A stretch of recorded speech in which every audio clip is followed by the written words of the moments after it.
You ever find yourself um, thinking out something you really want, and then suddenly it's like popping up everywhere? Yeah, totally. Yeah. It's that whole thoughts become things Yeah. idea, right? You see it in books. Maybe you have that friend who just seems to hmm manifest things. Exactly, that friend.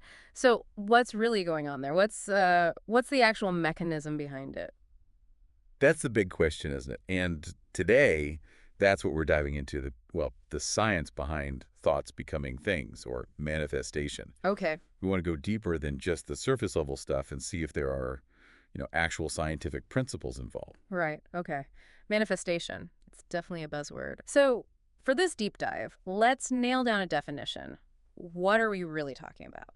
Fundamentally, it's the process of bringing something into your actual physical reality. Okay. And it involves your thoughts, yes, but also your emotions, your core beliefs, and this is key, the actions you take. Ah, action. Yeah, it's not just like magic, it's more about aligning your inner state, what you think, feel, believe, with your external goals. Alignment. Okay, that resonates. So it's definitely not just sitting around wishing for something. Not at all. Wishful thinking is, well, just to start maybe, manifestation is proactive. Proactive. Got it. And this is where the brain science really gets interesting. We need to talk about neuroplasticity. Neuroplasticity. Okay, break that down for us. How does our brain changing relate to, getting what we want? Well, neuroplasticity is basically the brain's amazing ability to rewire itself. It forms new connections based on what you think and experience. So it's not fixed. Nope, not fixed at all. Think of it like your thoughts are constantly sculpting your brain. So if you consistently focus on a goal, really visualize it, feel the emotions, Uh-huh.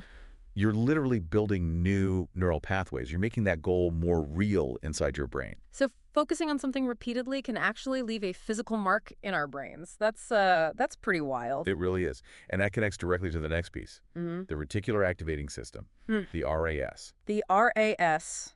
Yeah, I've heard that term thrown around. What's its job in all this? Think of the RAS as your brain's bouncer, or maybe a filter. Okay, a filter. Yeah, we get bombarded with information constantly, right? Sights, sounds, everything. The RAS decides what gets your conscious attention. How does it decide? It bases it on what you're currently focused on, what you believe is important, your past experiences. Yeah. It's like a prioritizing system. Okay, so if I'm constantly thinking about, I don't know, starting a podcast. Then you're basically telling your RAS, hey, podcast stuff is important. Right. So your RAS starts highlighting things related to podcasting articles, gear. Maybe you overhear a conversation about it, opportunities you might have missed before. Okay. It's like the classic example. You decide you want a red car, and bam, Yeah. suddenly red cars are everywhere. Exactly. Perfect analogy. It's not that there are more red cars, it's just that your RAS is now tuned to red car frequency. Okay, makes sense. But here's the flip side. Mm. If your dominant thoughts are negative, like, I'm always broke or I'm not good enough, Oh boy. your RAS will, unfortunately, start filtering in evidence that seems to confirm those beliefs. It reinforces the negative. That's a bit of a downer. So consciously shifting our focus from lack to abundance, maybe?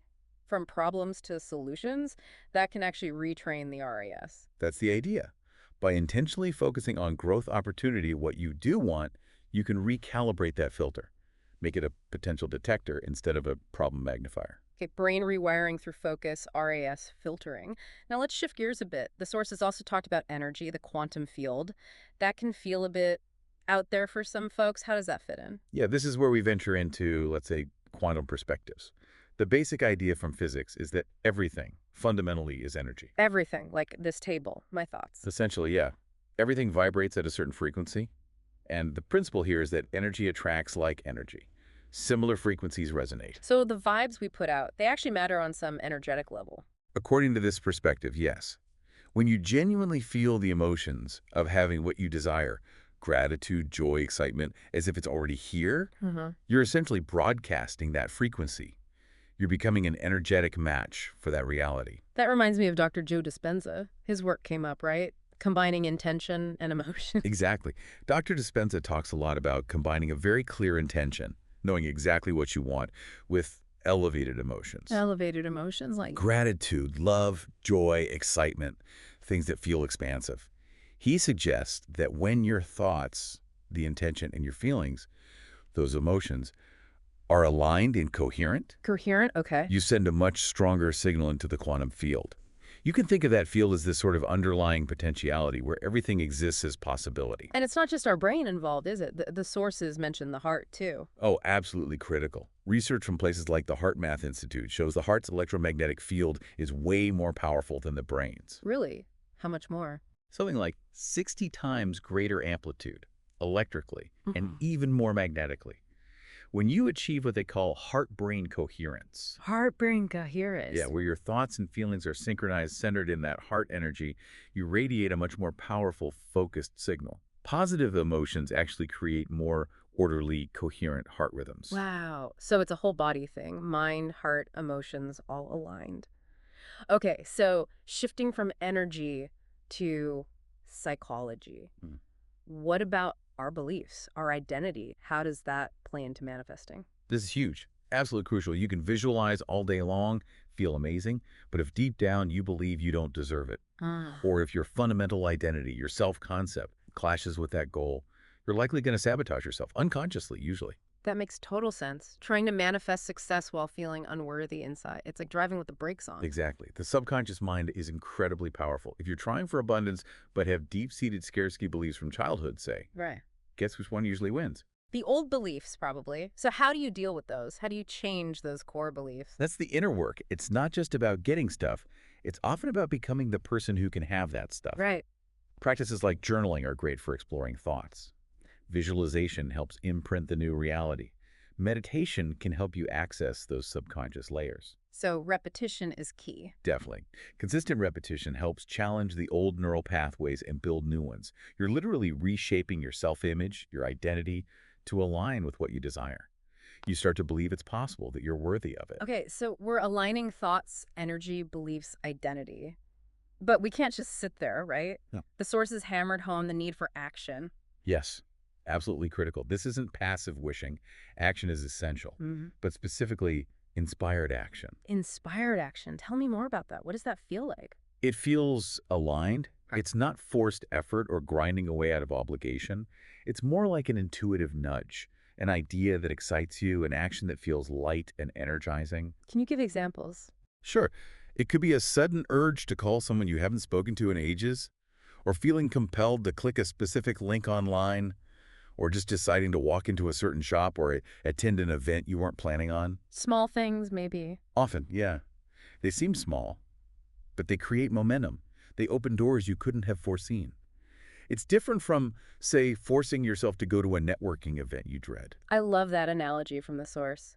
The universe can't drive a parked car. It's perfect, isn't it? Hmm. You have to put the car in gear. Your inspired actions are like turning the key and hitting the gas. They signal you're serious, And taking action builds confidence too, I bet. for sure, which creates a positive loop, right? Action leads to results, even small ones, which builds confidence, which fuels more inspired action, which shifts your reality. Okay, this is making a lot more sense as a complete process. Now, to ground this, the sources had a couple of real-life examples. Can you show those? Yeah, definitely. One was about someone wanting a specific kind of dream job, collaborative, creative atmosphere, Yeah. certain tasks. They journaled about it daily in detail, really visualized being there, feeling a positive environment. Then, kind of out of the blue, they chat with someone at a coffee shop Uh-huh. who mentions an opening at their company. A startup. Yeah. And it perfectly matched everything in the journal. They weren't even actively looking for a job then. Wow. Yeah. Just being open and aligned and the opportunity appears. It makes you think, like you said, how much we miss if we're not tuned in. What was the other one? The second was someone who deeply wanted to move across the country. Big move. No job lined up, no real plan yet. That takes guts. Totally. But they created a detailed vision board, pictures of the city, the kind of apartment they wanted, the lifestyle, and they meditated on it daily, really feeling it. Within a few months, boom, an unexpected remote job offer lands in their lap. And soon after, they find an apartment in the new city that looked remarkably like the pictures on their board, down to like details on the balcony. That's uncanny. Those stories really help illustrate how these pieces, intention, feeling, belief, action, can come together. They really do. Makes it less abstract. So wrapping up this deep dive, what's the main takeaway? What's the core message about this science of manifestation? I think the core message is that it's not magic, Yeah. but it is powerful.